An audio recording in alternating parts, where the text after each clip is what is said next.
Money is a terrible master, but an excellent servant.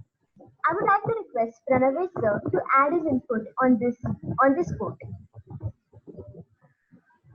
Yeah, money. So actually, when I always say money is a funny monkey.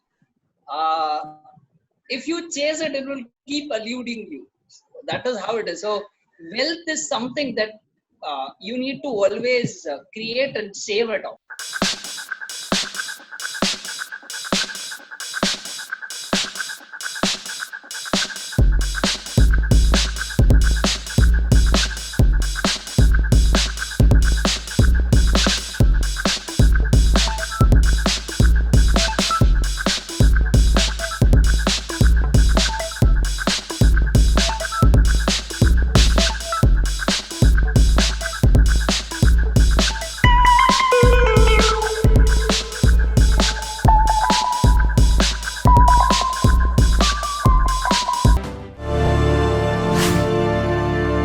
Good evening to one and all present here.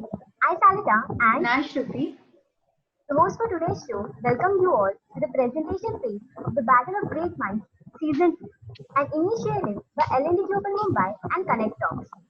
the Battle of Great Minds is brainchild initiative by L&D Global Mumbai and Connect Talks. It is the second season which has a thought process of mentoring the youth, millennials, and bring out the best talent in the society.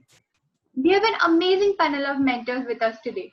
Priya Mishra ma'am, Avni Bhatnagar ma'am, Sonu Bajaj sir, Pradeep Pardesi sir, and Kamal Jeswani sir. Now, let us meet a great manager, mentor, teacher, and guide. Person inspiring us every day, every minute. Our captain, Mr. Pranavesh Shenoy, the chapter director of L&D Global Mumbai. Good evening, everyone. I, Salita, and I, Shruti, the host for today's show, welcome you all to the presentation phase of the Battle of Great Minds Season 2, an initiative by L&D Global Mumbai and Connect Talks. So, starting off with today's presentation, we have the amazing group C, the Pilgrims with Insight, where these pilgrims seek to learn and learn to change, with the topic Digital Financial Inclusion. Good evening, ladies and gentlemen. We, the Team C, stand in front of you with utmost humility to present the topic Digital Financial Inclusion, the DFI. As the verbatim itself suggests, it is a combination of three terms. Digital, that is, it has to do something with digital, that is technology. Financial, it has a great involvement of commerce, finance, economics, etc. And inclusion, that is, it has to do something with the egalitarianism, the inclusivity. Before delving into what do we mean by DFI, let us first understand what do we mean by the DFS, that is the Digital Financial Services. So DFS is nothing else but carrying out your economic activities through the means of digital channels. So what are these channels which we are talking about? So they include the phones, ATMs, internet, POS terminals, so on and so forth. After having a brief idea about DFS, let us understand what do we mean by DFI. So the DFI is nothing else but including more and more people into the web of the DFS.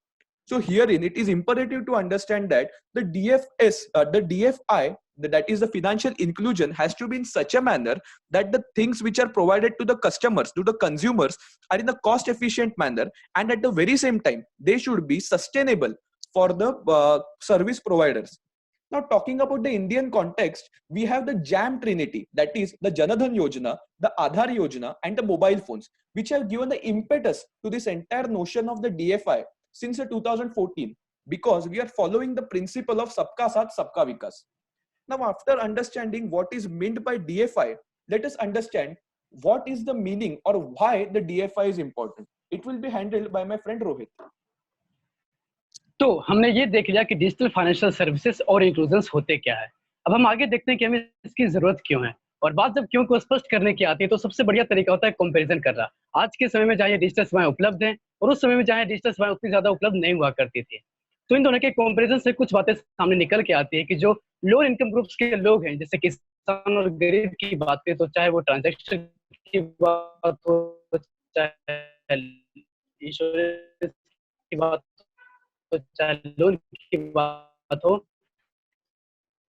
इस करना बहुत ही मुश्किल का काम होता था। करने के लिए की आवश्यकता पड़ी थी। और ये हम सभी जानते हैं कि आज की डिजिटल दुनिया में हमारे फिंगर के एक टच पे इन सारी सर्विसेज का लाभ उठाना कितना आसान हो चुका है। पर फिर भी कहीं ना कहीं ये समस्याएं आज भी कुछ लोगों के साथ एग्जिस्ट करती है और हमें ये बताती है कि क्यों इन डिजिटल सेवाओं की हमें सख्त जरूरत है।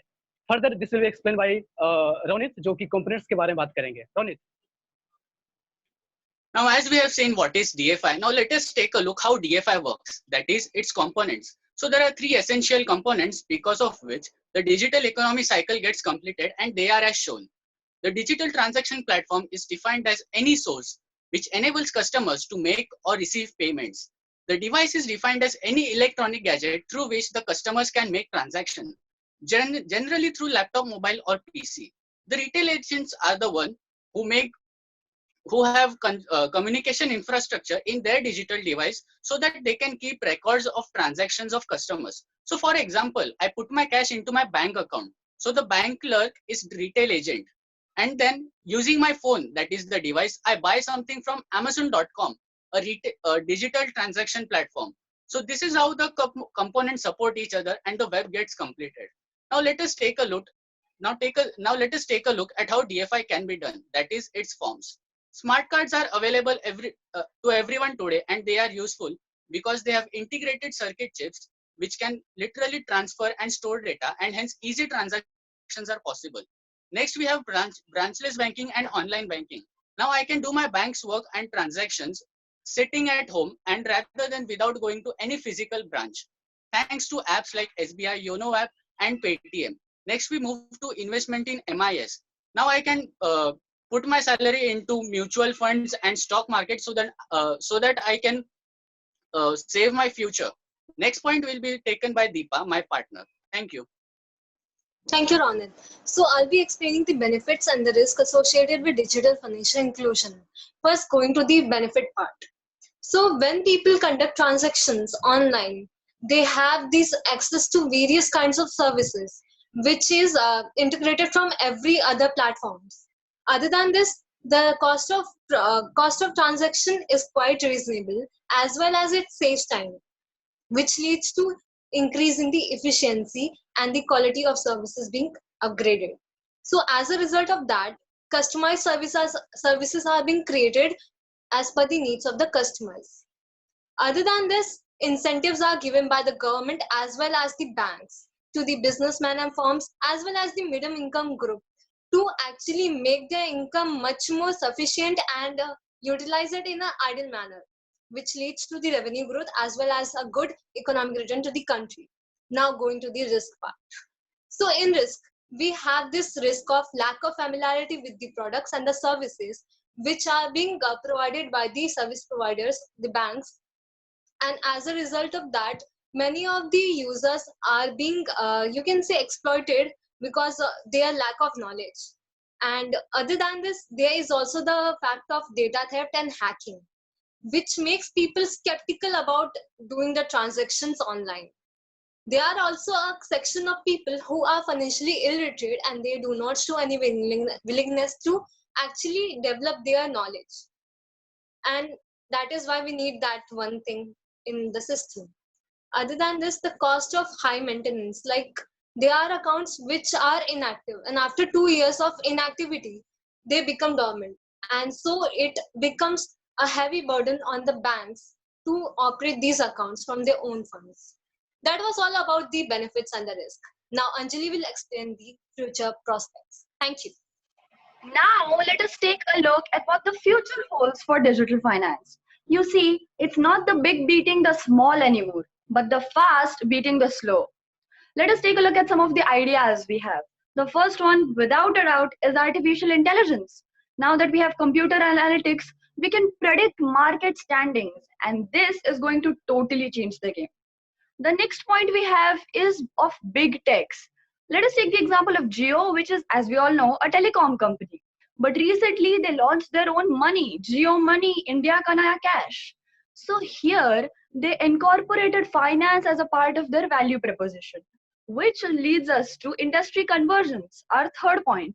You see, these companies, for example, e-commerce or any other companies which deal with lots of transactions, they either acquire a payment provider or create their own form of payment to remove middlemen from the equation. Lastly, at the bottom of the slide, as we can see, this sector shows a solid source of growth in the future. In the next slide, let us see what I think are some of the steps that are going to be taken place in the future.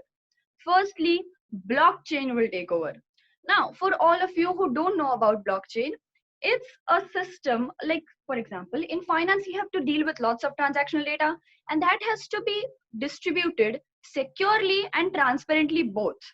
So blockchain does this. It was initially called for cryptocurrency, but it's totally going to take over for main three reasons: reduce risks, cause out fraud, and an efficient error checking mechanism. Nextly, I think automation will be the norm, and most of the services will be automated, and their resources will be redirected to other fields. And lastly, I'd like to say that the traditional ERP that we have will be challenged. Now, what is ERP? Is our enterprise resource planning, the software that these companies have for resource planning.